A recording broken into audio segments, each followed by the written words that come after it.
It is December 2nd, 2020. Episode 12 of The Take is coming your way next. Before you do anything, please like, subscribe to the channel, follow us on Instagram at The Take Sportscast, follow us on Twitter on The Take Sports Pod.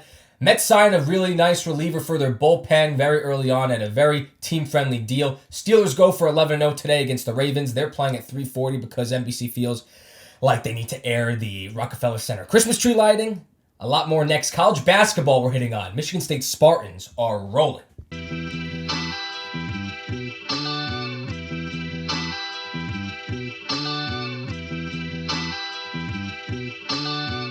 Yesterday, the New York Mets signed Trevor May, the former Twins reliever. I think, first off, that this is a great addition, a great piece to their bullpen, especially that I feel like the bullpen has not been kind of the main target to upgrade.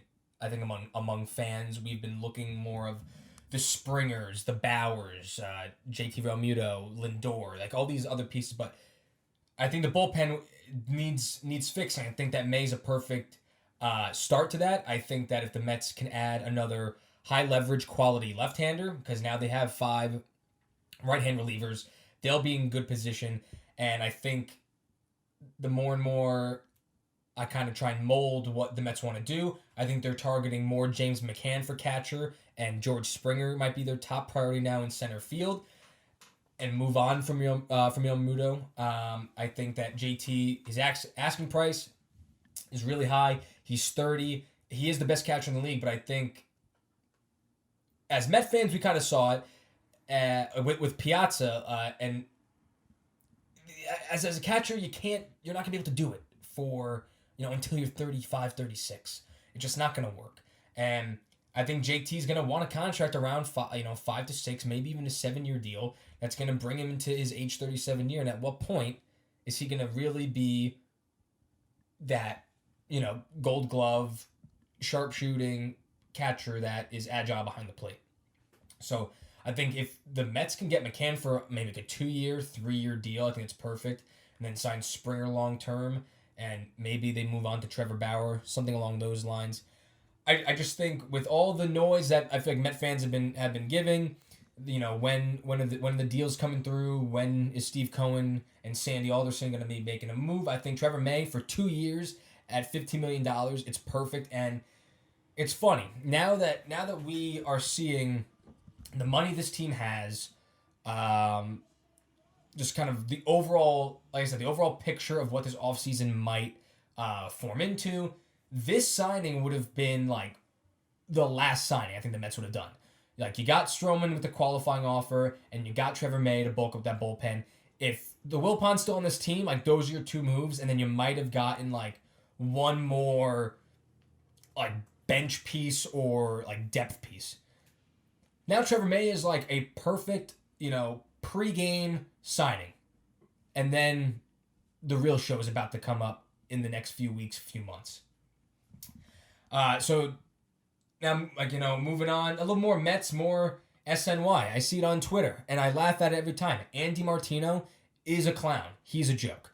If you saw on Twitter, this guy, is like the lead Met reporter for SNY. Obviously, we know the Wilpons still own SNY. His paycheck is still being paid by Jeff and Fred Wilpon.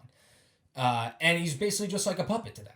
Yesterday, he had the audacity to say that winning a World Series is not the top goal, top priority of the head of baseball ops, the head of the president, the head of the owner, and the number one thing is building a process.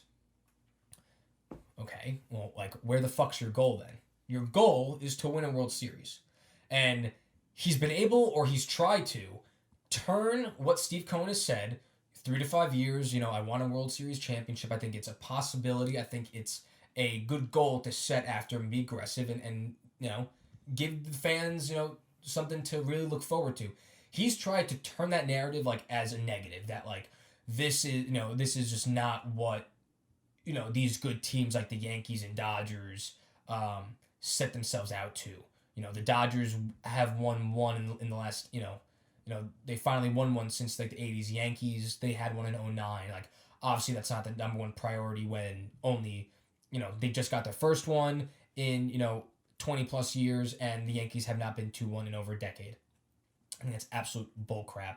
So stupid. Like, it's honestly, it's clown show material. And, like, the more and more Andy Martino gets camera time, all he does is cry and block people on Twitter when people, respond to him when, like, he just doesn't want to hear it. So, I guess the block button's a great tool for him just to block out anyone that has an opinion on his terrible reporting. But I just think it's ridiculous. I think it's, like, clown shit. Like, unbelievably, like, terrible. Saying that winning a World Series is not the number one... Fuck this. I want to pull it up. Where is it? I'm going to find it. I'm going to find it right now. He's trending on Twitter right now. First off. Winning a World Series isn't really a reasonable goal for a baseball team. It's not a reasonable goal. And it's ultimately the top of the mountain. But a general manager and the head of a baseball operations department is more interested in putting a good process in place. The organizations that I mentioned in that tweet are the model organizations in the game. I forgot that the banners that are hung up in the stadium say 2020 put together a good process. Not World Series champions. Not, NL or AL pennant winners. Put together a good process. Banner 2021. Put together a good process. 2020. Put together a good... Shut the fuck up. It's people like you and then the people, he slipped and said and he apologized, that Rob Manfred, the commissioner, because it's just a hunk of metal. The trophy is just a hunk of metal. It doesn't matter. It's the one thing that players strive to win. You say it all the time. Guys like DeGrom, like one of my favorite players on my favorite team, Jacob DeGrom, has all the individual accolades. He doesn't, like, it's great, and, like, he sets that standard, and it's, like, basically cherry on top. Like, he doesn't know, they don't care about that shit. They go in to a clubhouse with, like, with 24 other guys to win a World Series championship. Front offices put together players, and they put together pieces to win a championship. It's asinine to say that the only thing they do is to put together a process just to be good every year and to not win a World Series. It's a joke. College basketball is up next. We'll talk Sparty.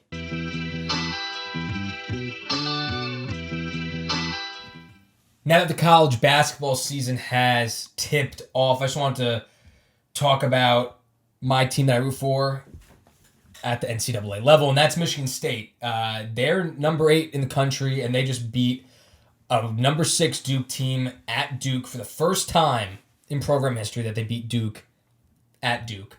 They're 3-0. This team, I watched 2 games. This team's very good. I think this team is a real deal. Just like I thought last year, with the whole COVID thing, they were riding hot into the tournament. They won the Big Ten championship 3 years in a row. And then the whole, going into the conference tournament, that's when the conference tournaments got canceled. And that's when ultimately the NCAA tournament got canceled. But this team is experienced. I think this is one of the top 5 teams in the country already at 8. I'm sure after beating 6 Duke, they'll be moving up at least a few spots. I've already seen the impact that Joey Hauser's brought after the transfer. He didn't play last year. That was a fight that Izzo tried to win. NCAA did not allow it. Rocket Watts playing at a very high level. Foster Lawyer's actually playing up to a college basketball player. The guy that was Mr. Michigan, the guy that was playing behind Cassius Winston all these years. First game put up 20 points, career high, had a career day. It's a whole cast with this team. And with Michigan State, I feel like over the past few years, they were always better when they played a full eight-player rotation and really used everyone. And it didn't work when they had Miles Bridges. It didn't really work when they had Jaren Jackson Jr. This team, and when Izzo coaches it, cannot be about one person. And I think it worked so well when Winston was here and Kenny Goins were here and Xavier Tillman, Matt McQuaid, these guys, that now you have some young guys and then some older guys, almost all juniors on this team. With Lawyer, got Rocket Watts, second year. Aaron Henry is a junior. Julius Marble, Hauser's a junior. I mean, this team in itself is experienced. They have one of the best coaches in the country, and I think that they are the real deal, and they are, in my opinion, the best team in the Big Ten right now. I think the Big Ten overall as a conference is one of the best, and I think it's always highly underrated and not seen as high. Michigan's still a ranked team. Indiana's still a ranked team. The Big Ten overall, I feel like always surprises you, and it's always going to be a dogfight once conference play happens. They play Michigan State. It's going to be playing some more out of conference games over the next few weeks, and then once conference schedule hits, it's what the Big Ten is. It's a dogfight. People punch each other right in the guts, and it's not going to be easy, even with no fans in the crowd, even if you're traveling, whatever not. This is going to be a really fun season to watch, and hopefully, if everything goes well, we can actually see a Michigan State team fight and go for another Final Four appearance, and hopefully get Izzo another ring. I think early on, this is a team that plays very good defense, rebounds the ball really well, shares the ball. Their shooting hasn't been amazing,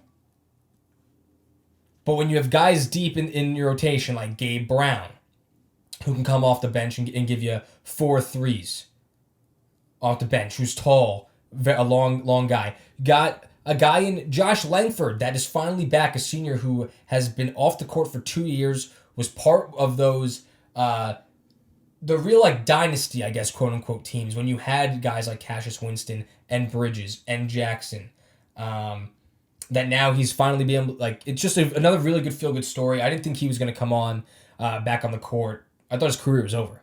And the fact that he's starting again, he's their captain, he's their leader out on the court, is a very, very good sign and a very good story for college basketball overall. I'm really excited to see this team because I'm very impressed with them. They haven't shown really any weakness in the sense of looking bad against an opponent. This team's going to be a top 5 team for the entire season. Izzo's got another good group, and he's going to be coaching his ass off no matter what the circumstances are this year.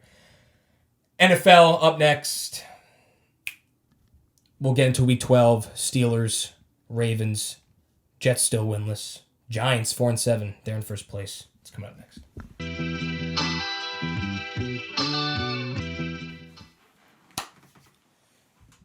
Somehow, some way, we're headed into Week 12, but not before Week 11 is still going on Wednesday, December 2nd.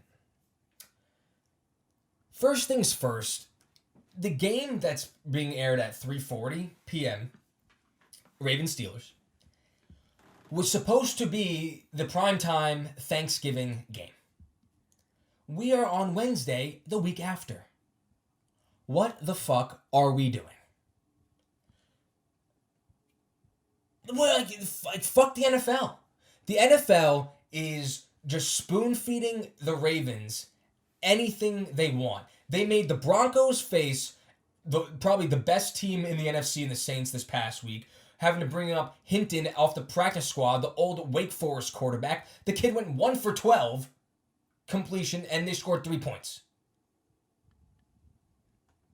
Now, the Tampa Bay Buccaneers with Tom Brady and everyone also scored 3 points against the Saints. So, that's a little silver lining for the Denver Broncos. Hey, we scored the same amount of points as the GOAT and Mike Evans and Chris Godwin and Rojo and Antonio Brown. But seriously, the fact that they've rescheduled this game not once, not twice, 3 times. They went from Thanksgiving to Sunday night to Monday night. Actually, they might have rescheduled. No, went from Thursday to Sunday to Tuesday to Wednesday. So technically 3 reschedules. 3 reschedules. And they're allowing, RG3, he's a quarterback, haven't seen him actually play in a lot of years, but they still made the Broncos play with not a single quarterback on their active roster. They said, hey, this is what, every team accepted the rules that were presented early on. We said we weren't canceling games, whether or not a position group could not play. People said, all right, we're going to continue it. We can move forward. And they've just pushed back at every chance and have screwed over the Steelers for the second time this season. This happened earlier when the Titans effed the Steelers, screwed them out of a bye week, and now wrap around to this week. They play Wednesday. Steelers now play Monday against Washington, who also played Thanksgiving. So they're well rested, ready, good defense. They're, second place in their division fighting for a playoff spot. Steelers are getting effed sideways to the middle of next week. Now, I still think the Steelers are going to win. And I think they're going to win big. I think they're going to win by double digits. It's not the point. It's the point that Roger Goodell and this league are so incompetent and are so fucking stupid that they continue to do this. It's a joke. See, all these players, every player in the Steelers talking, this. I mean, have you thought about it? All right, Thanksgiving Day, right? They got a Thanksgiving, their schedule got a Thanksgiving game. And then that weekend, I got time with my family. I got my kids. I don't play, I got a full 10 days off. Play Thanksgiving, got a full 10 days off from my next game. We practice on Tuesday. I got a full weekend with my kids and family. But no. You hang there Thursday, no game, and they have to stay because of the COVID. They stay all around this past weekend. They stayed there all this week to Wednesday, and they get screwed. They get screwed.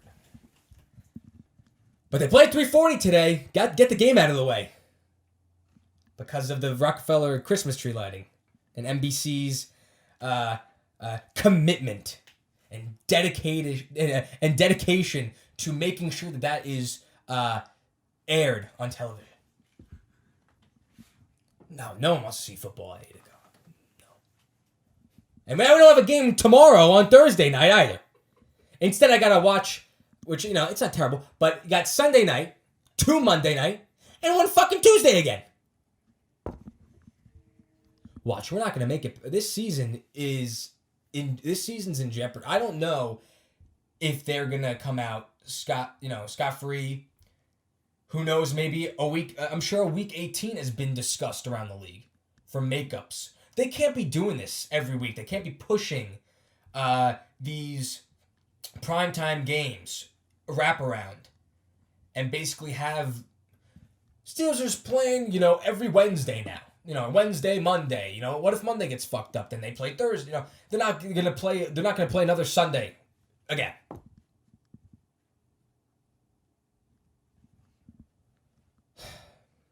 The Giants are in first place though. Another whole 2020, so 2020 type of thing. 4-7 Giants in first place. People play on Wednesdays now. A 4-7 team's in first place. The New York Jets, 0-11. The New York Giants I think they have a very good shot to make the playoffs. Now, Daniel Jones, he pulled his hammy. We don't know the extent. Hopefully, if he does miss a game, it's only this week. Colt McCoy, under center. I mean, I had no idea he was still in the league, to be honest with you. But he's there. He's their backup. We'll see. They did nothing on offense, and they almost ended up losing to the Bengals, and they just snuck out with a 19-17 win. But this Giants team is actually, they're playing well. This defense is very good. This defense is legit. I said that a few weeks ago. Might have said it last week. I had a feeling coming into this episode this week, I said the Giants were going to be in first place. They're going to take care of the Bengals. And even with Washington winning, they own the tiebreaker because they swept the season's series from Washington. Now, with Daniel Jones getting hurt, a lot of question marks still. I think it's going to be between the Giants and Washington now. You saw this past week, the Eagles are a dumpster fire. They stink. Carson Wentz stinks. Mike McCarthy for the Cowboys, terrible coach. Jets and whoever was trying to sign a head coach this past year, they dodged a major bullet. They're going for it 4th and 10 on their own 26 on Thanksgiving, and they turned what should have been a competitive game into a 41-16 blowout. So, nice job.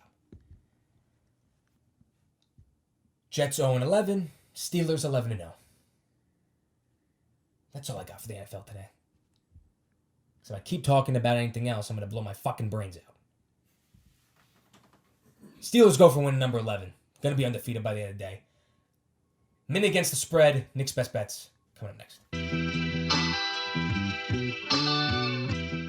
So last week, week 11, 8-7, 29-27-1 overall for our against the spread picks. Obviously, Ravens and Steelers play later today. That's still considered week 11. So we might have another win, might have another loss. I'm still grandfathered into the Steelers -4 from last week. I know that might be like the easiest line that I could hit, but I'm not taking any other line. That's the one I gave you last week. That's what I'm taking.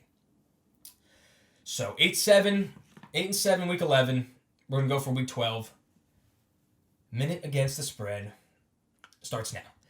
Raiders versus Jets. I'm going to take the Jets again, +8. Raiders looked like absolute dog shit last week against a terrible Falcons team. I don't even know if they're for real anymore. I really liked them last week. They played the Chiefs well both times. They stink.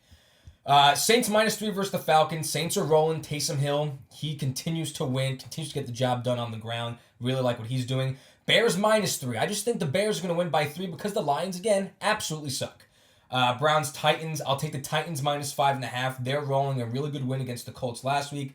Bengals +11.5 versus the Dolphins. Too many points. Dolphins crushed the Jets, but if they played any other good team last week, they don't win.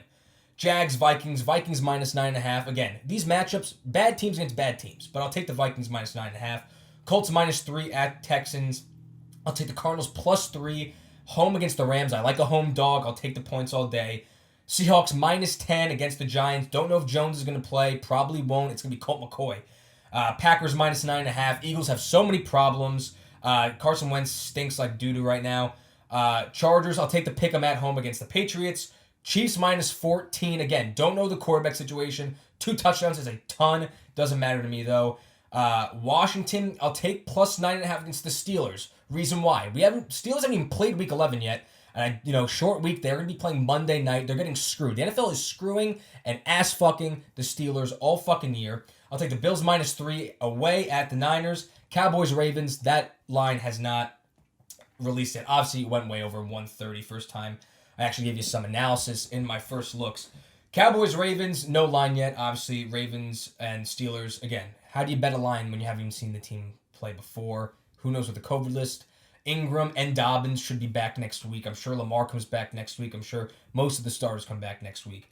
Going back to it, Washington's defense is very good. So is the Steelers. You think a low-scoring game. That 9.5 is huge. And again, Steelers, short week. They're being asked to play today and then Monday. Fuck the NFL, honestly. Fuck Adele. What a fucking joke. But those are the picks I like. So we'll take them and move right in to Nick's best bets. I got 4 best bets for today's game, 340. So hopefully you follow us on Twitter if this episode is not on YouTube and you can't view it before the 340 kickoff time. Right off the bat, Gus Edwards, over 39.5 rushing yards, playing at -125. He's the lone lead back in the backfield for the Ravens. RG3 might run a little bit. Don't know how much he's going to be throwing. I don't know what John Harbaugh's plan is for this against this Steelers defense. They already played, once, and the Steelers were able to sneak out a win. And Gus Edwards did run all over the Steelers that game. I like Ebron over 34.5 receiving yards, -112. I think this line's low. Ebron had a very good game against the Ravens their first time around as well. And I could even see him might score a touchdown. Juju Smith-Schuster, under 5.5 catches, -140. Juju's kind of been that third guy right now with Johnson, with Claypool. Ebron's even gotten some more looks more in the red zone. So Juju's kind of on that is really the third man for Big Ben right now. And then I will take Benny Snell over 57.5 rushing yards, -125.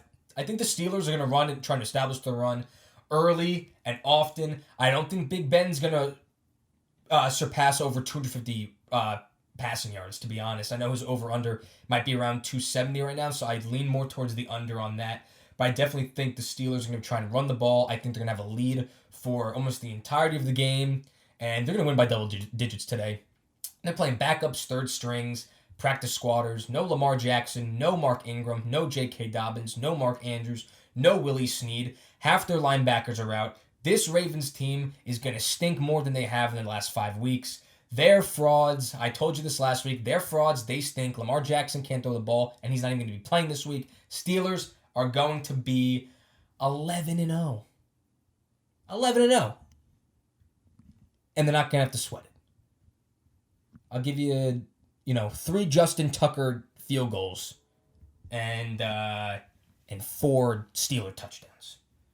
So Gus Edwards over 39.5 rushing yards. Eric Ebron over 34.5 receiving. Juju Smith-Schuster under 5.5 catches. And Benny Snell over 57.5 rushing yards. Those will all be on Twitter. Those will all be posted. And that's it. I will see you guys next week.